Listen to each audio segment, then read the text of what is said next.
आज देखिए इतनी धूप है कि नहीं, आप अपने आप को गला रहे हैं। देखिए कुछ बहन लोग का मेकअप भी उतर रहा है। नहीं ऐसा नहीं प्यारे बच्चों, इस तरह करने क्या गलत बोल रहे हैं? इतनी धूप में आप अपने को गला रहे हैं बहन लोग, क्यों गला रहे हैं? मेरा सवाल यह है। आपकी मां नहीं चाहती है कि आप सुबह 4 बजे उठकर झाड़ू उठाएं। आपके पिताजी नहीं चाहते हैं कि आप सुबह उठकर फावड़ा उठाएं। आपके पिताजी नहीं चाहते कि आप सुबह उठाकर साइकिल लेकर कोयला ठेलने जाएं। वो इसलिए 4 बजे उठते हैं कि उनका दिल कहता है कि मैंने जो किया सो किया। मेरा बेटा मेरी बेटी अगर उठे तो 4 बजे नहीं 8 बजे, और किसी अनुमंडल का, किसी ब्लॉक का, किसी स्कूल का एक अधिकारी बनकर, एक टीचर बनकर बैठे और कलम से अपने काम को देखे।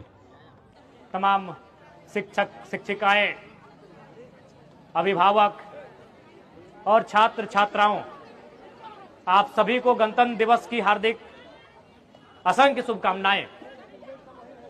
आज बड़े हर्ष उल्लास के साथ, उमंग के साथ पूरे राष्ट्र में गणतंत्र दिवस मनाया जा रहा है।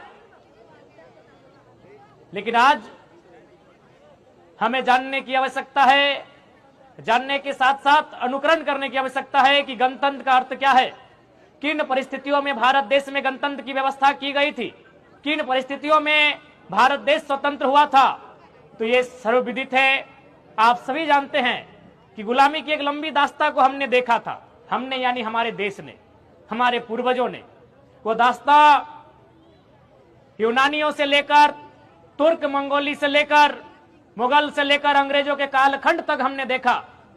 और जब भारत को स्वतंत्र किया गया, जब भारत को आजाद किया गया, तो उस समय देश के फ्रीडम फाइटर थे, उनके जहन में एक ही सवाल था कि आजाद तो हम हो चुके हैं, लेकिन ये आजादी टिकेगी कैसे?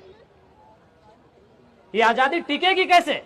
क्योंकि हम लोग विभिन्न धर्मों में बटे हुए लोग हैं, विभिन्न संप्रदायों में बटे हुए लोग हैं, विभिन्न प्रकार की बोलियां बोलते हैं, विभिन्न प्रकार के देवी देवताओं में आस्था रखते हैं। यानी हमारे ईश्वर एक नहीं, हमारी भाषा एक नहीं, हमारी बोली एक नहीं, हमारा पहनावा एक नहीं, हमारा रहन सहन एक नहीं, हमारा खान पान एक नहीं, हमारे बात करने का लहजा एक नहीं, हमारी संस्कृति एक नहीं। तो हम एक कैसे रहेंगे? ये सबसे बड़ी चुनौती थी आजाद भारत में।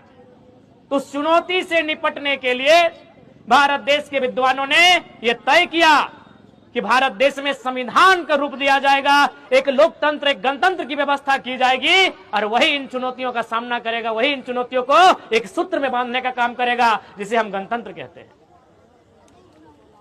प्यारे बच्चों, गणतंत्र की परिभाषा हमें किताबों में पढ़ने, किताबों की लंबी लंबी लाइनों में नहीं, उस नाम में छुपा है। गणतंत्र का मतलब क्या है? गण यानी लोग, गण मतलब क्या? लोग। कोई इसे गणतंत्र कहता है, कोई जनतंत्र कहता है, कोई लोकतंत्र कहता है, कोई प्रजातंत्र कहता है। गण का मतलब लोग, जन मने लोग, प्रजा मने लोग, और लोक मने लोग, तंत्र मने ताकत। यानी जिस राष्ट्र में जनता के हाथ में ताकत हो उसे ही गणतंत्र भारत कहते हैं। आज हमारे हाथ में ताकत है, तो कल किसके पास था? आप सभी जानते हैं, राजा की तलवारों में ताकत थी। जिसने राजा से आंख मिलाई, इसकी आंखें निकाल लो। जिसने राजा के फैसले के खिलाफ बोला, इसकी जबान काट लो। जिसने राजा के खिलाफ जाने का काम किया, इसका सर कलम कर दो। यानी ताकत कहां थी? तलवारों में थी। तलवारों के जोर से लोग बोल नहीं पाते थे। फिर अंग्रेजों का काल आया, ताकत कहां थी? अंग्रेजों के गोला में, बारूदों में ताकत थी। जिसने अंग्रेज की नीतियों की आलोचना की, जिसने अंग्रेजों की नीतियों का विरोध किया, उसे गोले में बांधकर उड़ा दिया गया।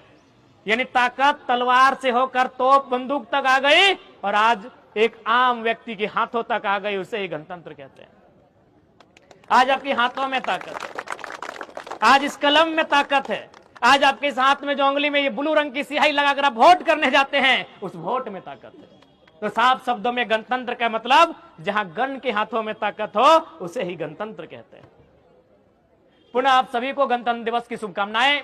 और ये गणतंत्र है, गणतंत्र यानी समानता, गणतंत्र यानी सबको समान अवसर, गणतंत्र यानी सबको मौका। यह मौका ही था कि अखबार बेचकर अपनी जीविका का उपार्जन करने वाले शख्स एपीजे अब्दुल कलाम